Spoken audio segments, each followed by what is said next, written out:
क्या एसटी समाज गुलाम भारत के संघर्ष से निकलकर आज़ाद भारत की चुनौतियों पर आकर खड़ा हो गया है?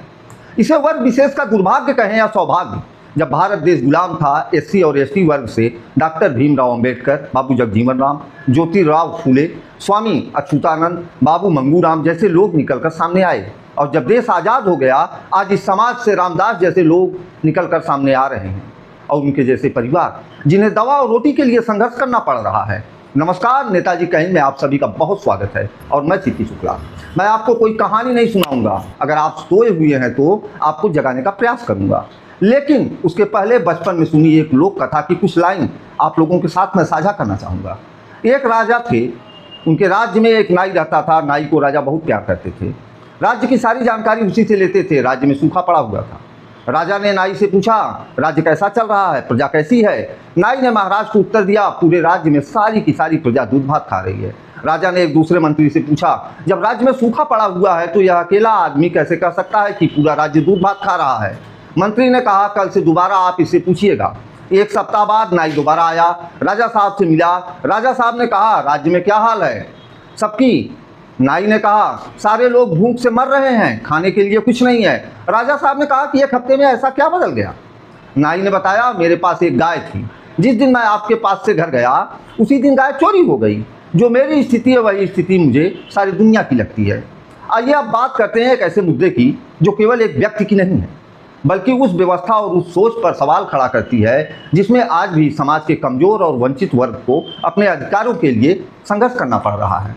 अगर हम गुलाम भारत और आज़ाद भारत की तुलना करें तो एससी एसटी समाज के सामने परिस्थितियां बदली जरूर हैं, लेकिन क्या हर व्यक्ति के जीवन में बदलाव पहुंचा है?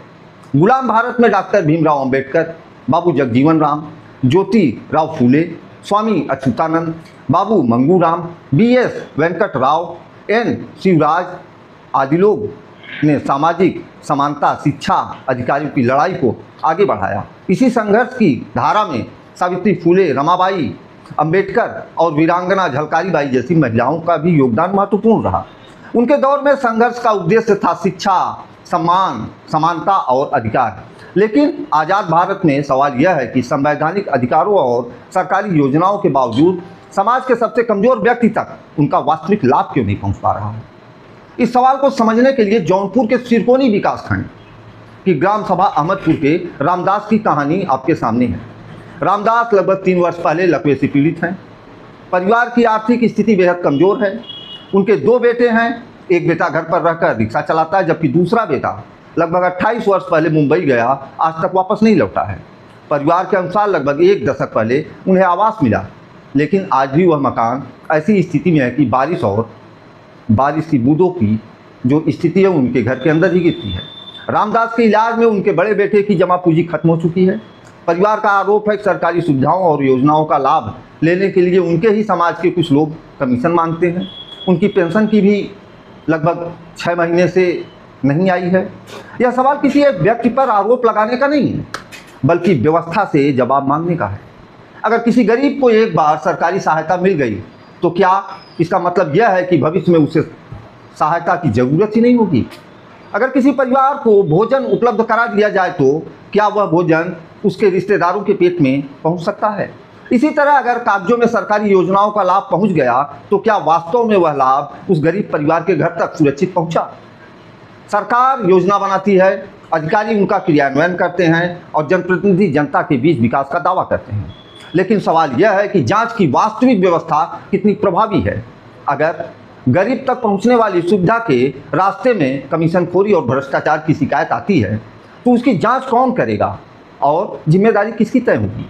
एससी एसटी समाज के नाम पर राजनीति करने वाले नेताओं से भी यह पूछा जाना चाहिए कि जिस समाज के वोट और समर्थन की ताकत से वे राजनीति करते हैं, उनकी लड़ाई आखिर किसके लिए है? केवल सत्ता और पद पाने के लिए या रामदास जैसे असहाय लोगों की सहायता के लिए भी है?